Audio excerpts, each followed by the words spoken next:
Hi foodies, welcome back to our RK channel. Like ಮಾಡಿ, share ಮಾಡಿ, subscribe ಮಾಡಿ ನಮ್ಮ ಚಾನಲ್ನ. ವಿಡಿಯೋ ಇಷ್ಟ ಆದರೆ ನಿಮ್ಮ ಫ್ರೆಂಡ್ ಜೊತೆ ಶೇರ್ ಮಾಡಿ. ಒಂದು ಲೈಕು ಕಮೆಂಟು ನಮ್ಗೆ ತುಂಬ ಇಂಪಾರ್ಟೆಂಟ್ ಆಗುತ್ತೆ. ಇವತ್ತು ಪನ್ನೀರ್ ಗ್ರೇವಿ ಹೇಗೆ ಮಾಡೋದು ಅಂತ ತೋರಿಸ್ಕೊಡ್ತೀನಿ, ನೋಡೋಣ ಬನ್ನಿ. ಒಂದು 3 ಸ್ಪೂನ್ ಆಯಿಲ್ ಹಾಕ್ಕೊಂಡಿದ್ದೀನಿ. ಇಲ್ಲಿ ಹೀಟ್ ಆದಮೇಲೆ ಸ್ವಲ್ಪ ಅಚ್ಕಾದ ಪುಡಿ, ಒಂಚೂರು ಧನಿಯಾ ಪುಡಿ ಮತ್ತು ಸ್ವಲ್ಪ ಅರಿಶಿನ ಪುಡಿ ತೊಗೊಂಡಿದ್ದೀನಿ. ಎಣ್ಣೆಲಿ ಒಂಚೂರು ಫ್ರೈ ಮಾಡಿಕೊಂಡು ಇವಾಗ ಇದಕ್ಕೆ ಪನ್ನೀರ್ ಆ್ಯಡ್ ಮಾಡ್ಕೊಳ್ಳೋಣ. 100 ಗ್ರಾಮ್ಸ್ ಪನ್ನೀರ್ ತೊಗೊಂಡಿದ್ದೀನಿ. ಇದನ್ನು ಚೆನ್ನಾಗಿ ಸ್ವಲ್ಪ ಆಯಿಲಲ್ಲಿ ಫ್ರೈ ಮಾಡ್ಕೊಳ್ಳೋಣ.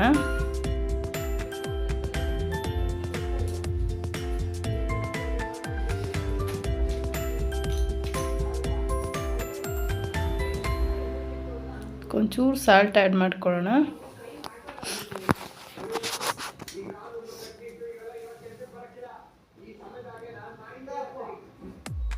ಇವಾಗ ಆಗಿದೆ ಪನ್ನೀರು. ಒಂದು 10 ಮಿನಿಟ್ಸ್ ಫ್ರೈ ಆದರೆ ಸಾಕು, ಯಾಕಂದರೆ ಮಸಾಲೆ ಹಾಕಿದಾಗ ಚೆನ್ನಾಗಿ ಅಬ್ಸರ್ವ್ ಮಾಡ್ಕೊಳ್ಳುತ್ತೆ. ಹಂಗೆ ಹಸಿದು ಹಾಕ್ಬೋದು, ಬಟ್ ಈ ಥರ ಮಾಡಿದಾಗ ನಿಮ್ಗೆ ಚೆನ್ನಾಗಿರುತ್ತೆ. ಟೇಸ್ಟು ಸ್ವಲ್ಪ ಕ್ರಿಸ್ಪಿಯಾಗಿರುತ್ತೆ.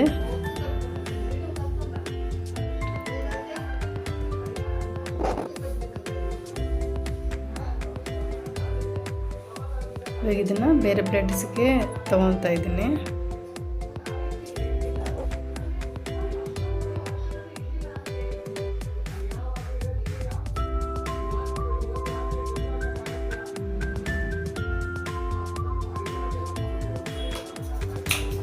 ಇದೇ ಪ್ಯಾನ್ಗೆ ಇನ್ನೊಂದು ಸ್ವಲ್ಪ ಆಯಿಲ್ ಹಾಕ್ಕೊಳ್ಳೋಣ.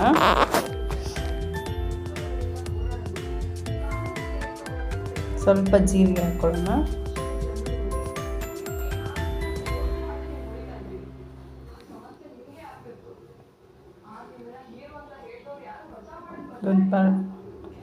ಒಂದು 2-3 ಪಲಾವ್ ಎಲೆ ಹಾಕ್ಕೊಂಡಿದ್ದೀನಿ. ಇವಾಗ ಆನಿಯನ್ಸ್ ಸೇರಿಸ್ಕೊಳ್ಳೋಣ. ಇದಕ್ಕೆ ಚಿಕ್ಕದು ಮೀಡಿಯಮ್ ಸೈಜ್ 2 ಈರುಳ್ಳಿ ತೊಗೊಂಡಿದ್ದೀನಿ.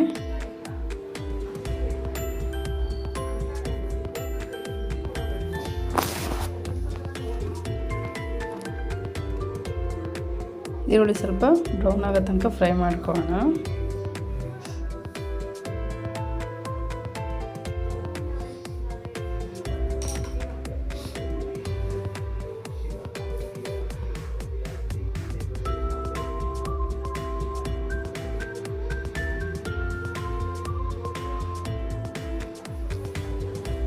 ಈರುಳ್ಳಿ ಚೆನ್ನಾಗಿ ಫ್ರೈ ಆಗಬೇಕು.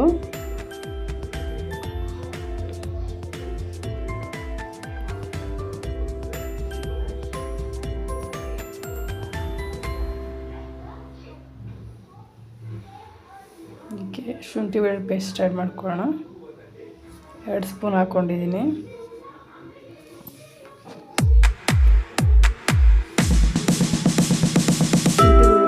ಸ್ವಲ್ಪ ಹಸಿ ವಾಸನೆ ಹೋಗೋ ತನಕ ಸ್ವಲ್ಪ ಎಣ್ಣೆಲ್ಲ ಹುರ್ಕೊಬೇಕು. ಚೆನ್ನಾಗಿ ಹುರ್ಕೊಂಡ್ರೆ ಸ್ಮೆಲ್ಲೆಲ್ಲ ಜಾಸ್ತಿ ಇರಲ್ಲ. ಇವಾಗ ಟೊಮೆಟೊ ಪ್ಯೂರಿ ಆ್ಯಡ್ ಮಾಡ್ಕೊಳ್ಳೋಣ. ಇದಕ್ಕೆ ಟೊಮೆಟೊ ಪ್ಯೂರಿನಲ್ಲಿ ಒಂದು ಮೀಡಿಯಮ್ ಸೈಜ್ದು ಒಂದು 3 ಟೊಮೆಟೊ ತೊಗೊಂಡಿದ್ದೀನಿ. 3 ಟೊಮೊಟೊನ ಪೇಸ್ಟ್ ಮಾಡ್ಕೊಂಡಿದ್ದೀನಿ. ನೀರು ಹಾಕ್ಕೊಂಡಿಲ್ಲ, ಹಾಗೆ ಪೇಸ್ಟ್ ಮಾಡಿದ್ದೀನಿ.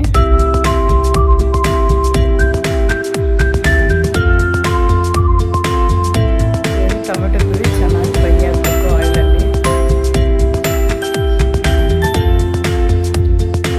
ಆಯಿಲೆಲ್ಲ ಸಪ್ರೇಟ್ ಆಗಿದೆ.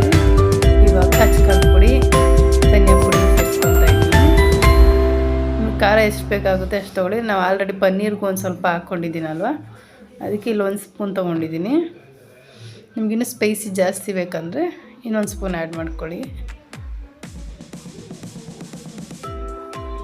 ಇವಾಗ ಒಂದು ಲಿಡ್ ಕ್ಲೋಸ್ ಮಾಡಿ ಒಂದು 10 ಮಿನಿಟ್ಸು ಲೋ ಫ್ಲೇಮಲ್ಲಿ ಚೆನ್ನಾಗಿ ಕುಕ್ ಆಗಲಿ. ಇಲ್ಲಿ ಒಂದು 10 ಗೋಡಂಬಿ ತೊಗೊಂಡಿದ್ದೀನಿ. ಸೋಂಪು ಒಂದು ಅರ್ಧ ಸ್ಪೂನ್ ತೊಗೊಂಡಿದ್ದೀನಿ. ಇದು ತೆಂಗಿನ ತುರಿ ಒಂದು ಅರ್ಧ ಹೋಳಷ್ಟು ತೊಗೊಂಡಿದ್ದೀನಿ. ನೋಡಿ ಇವಾಗೆಲ್ಲ ಚೆನ್ನಾಗಿ ಕುಕ್ ಆಗಿದೆ. ಇದು ಟೊಮೆಟೊ ಚೆನ್ನಾಗಿ ಪ್ಯೂರಿ ಚೆನ್ನಾಗಿ ಪೇಸ್ಟು ಚೆನ್ನಾಗಿ ವಾಸನೆ ಎಲ್ಲ ಹೋಗಿ ಚೆನ್ನಾಗಿ ರೋಸ್ಟ್ ಆಗಿದೆ.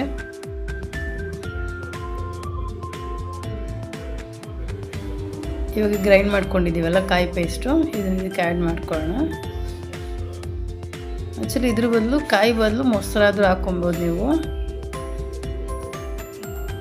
ಅದಿನ್ನೊಂಥರ ಟೇಸ್ಟ್ ಇರುತ್ತೆ. Same procedure. ಕಾಯಿ ಹಾಲು ಬದಲು ನೀವಾಗ ಮೊಸರು ಆ್ಯಡ್ ಮಾಡ್ಕೊಬೋದು. ಚೆನ್ನಾಗಿ ಮಿಕ್ಸ್ ಮಾಡ್ಕೊಂಡಿದ್ದೀನಿ.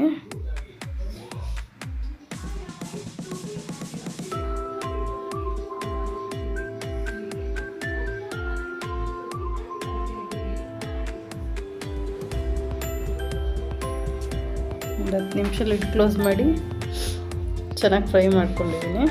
ಇವಾಗ ನೀರು ಆ್ಯಡ್ ಮಾಡ್ಕೊಳ್ಳೋಣ.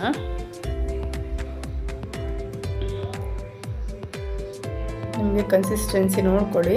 ಯಾಕಂದರೆ ಇದು ಕಾಯಿ ಮತ್ತು ಗೋಡಂಬಿ ಎಲ್ಲ ಹಾಕಿದ್ದೀವಿ ಅಲ್ವಾ, ಆಮೇಲೆ ತಣ್ಣಗಾದ್ಮೇಲೆ ಸ್ವಲ್ಪ ತಿಕ್ಕು ಜಾಸ್ತಿ ಆಗುತ್ತೆ.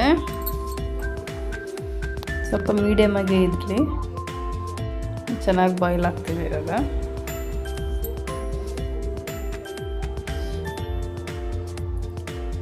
ಚೆನ್ನಾಗಿ ಕುದ್ಮೇಲೆ ಇವಾಗ ಪನ್ನೀರ್ ಆ್ಯಡ್ ಮಾಡ್ಕೊಳ್ಳೋಣ.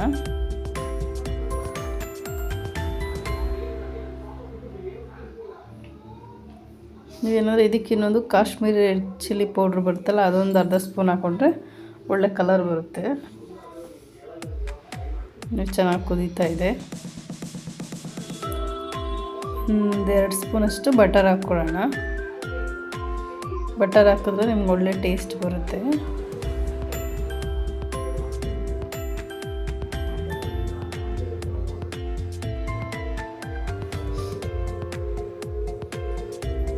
ಸ್ವಲ್ಪ ಕಸೂರಿ ಮೆಥಿ ಸೇರಿಸ್ಕೊತಾ ಇದ್ದೀನಿ.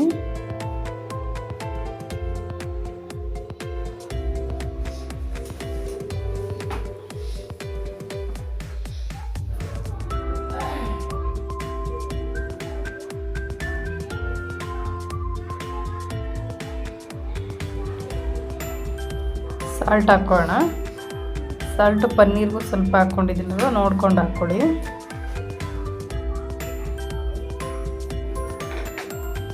ಸ್ವಲ್ಪ ಗರಂ ಮಸಾಲ ಒಂದು ಅರ್ಧ ಸ್ಪೂನ್ ಹಾಕ್ಕೊಳ್ಳೋಣ.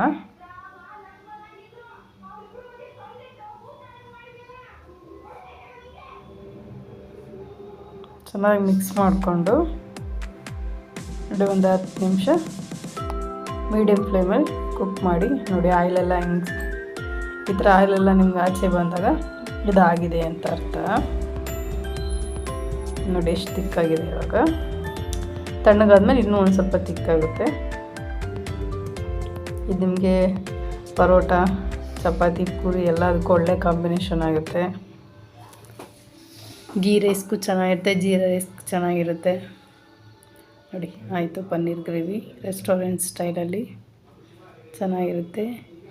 ಹೇಗಾಯಿತು ಅಂತ ಹೇಳಿ, ನೀವು ಟ್ರೈ ಮಾಡಿ. ಒಂದು ಕಮೆಂಟ್ ಮಾಡೋದು ಮರಿಬೇಡಿ, ಹೇಗಿದೆ ಅಂತ ಹೇಳಿ. Thank you for watching.